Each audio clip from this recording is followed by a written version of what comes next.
উম্মত আমার 23 বছরের এত চোখের পানির কথা একবারও মনে হয় নাই। কি আনছো এটা আমারে? উম্মত তুমি জানো না আমি যে তায়েফের পাথরের আঘাতে পুরা পিঠ চালনির মতো ঝাঁঝরা বানায় ফেলছে আমার?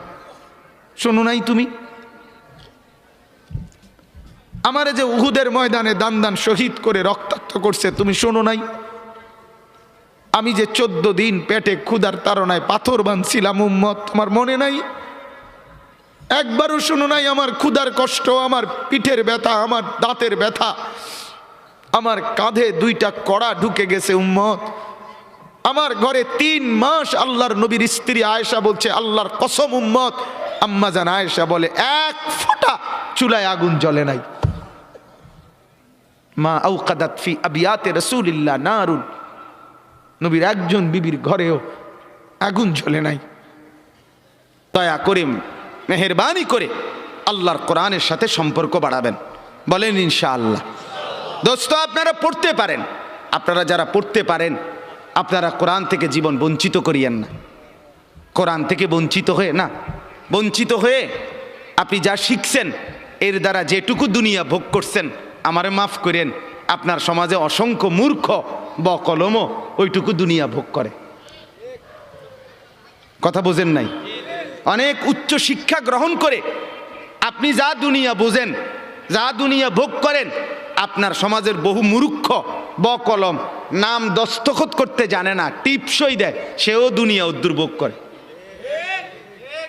করে না? বলেন করে কিনা বলেন?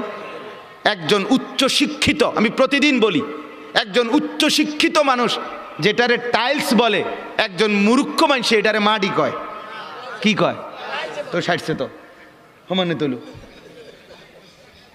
কথা বলেন। একজন ডক্টরের ডিগ্রিধারী যেটারে ফাঙ্গাস কয়, মূর্খ এটারে তেলাপিয়া কয়। কি কয়?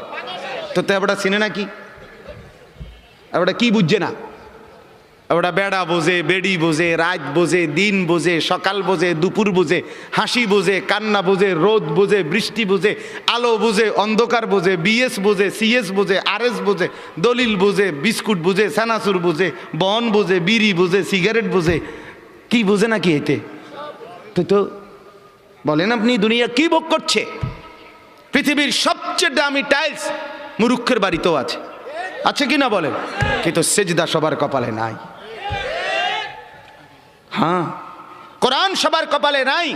মর্যাদা আলাদা কিছু। মেরে মোহতারাম, আমার বাপ, আমার ভাই, আমার বন্ধু, যদি আলাদা কিছু বলতে চাও, যে আলাদা কিছু তোমার কাছে আছে, সেটা সোফা বললে হবে না, খাট বললে হবে না, টাইলস বললে হবে না, অ্যাটাচড বাথরুম বললে হবে না, ফার্নিচার বললে হবে না, সেটা বলতে হবে গোলামি, সেজদা, বন্দিগি, আল্লাহর কোরআন, রব্বুল আলামিনের সাথে সম্পর্ক। এটা আলাদা। এটা বেঈমানের কাছে নাই, এটা মুশরিকের কাছে নাই, এটা কাফেরের কাছে নাই, এটা নাস্তিকের কাছে নাই, এটা মুরতাদের কাছে নাই, এটা নাফরমানের কাছে নাই। নাহলে দুনিয়া এটা সবার কাছে আছে কিনা বলেন না কেন?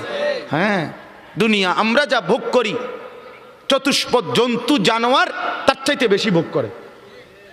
আমি নিজে পড়ছি যে একটা হাতি আপনার প্রতিদিন কমপক্ষে 250 কেজি 250 কেজি খাবার খায়। কথা বলেন? আমরা দেলোয়ার ভাই নিজস্ব মুদি দোয়ান এবার খাইতে বুনিয়া তুটি বাতের চাল, যে না আমার নিজের চালের বস্তা সে খাকছে, এবার বেড়াইলে 1 বস্তা চাল, 40 কেজি চালের 1 বস্তা সে খাকতে 250 কেজি খাবার খায় কিনা বলেন? হ্যাঁ, 90 লিটার পানি খায় একটি হাতি। কিন্তু পরের বেলা হাতিটা তার খাবারের জন্য ফেলে যাওয়া কলা গাছগুলো কান্ধে কইরা ঘরে আনে না। সে ভাবেও না আমার পরবর্তী 250 কেজি কোত্থেকে মিলবে। সে শুধু বলে আসমানে যিনি আছে উনি থাকলে আমার রিজিকও আছে। ওয়াফিস সামাই রিজকুকুম ওয়া মা তুআদুন। রব্বুল আলামিন বলে, বান্দা কি ভেবেছো বান্দা? তুমি ভেবেছো চাকরিতে রিজিক, তুমি ভেবেছো ব্যবসায় রিজিক, তুমি ভেবেছো দোকানে রিজিক, তুমি ভেবেছো খেতে রিজিক, তুমি ভেবেছো ওইখানে রিজিক। না না, রব্বুল আলামিন বলেন ওয়াফিস সামাই রিজকুকুম, রিজিক তোমার আসমানে আসমানে আসমানে। কোথায়?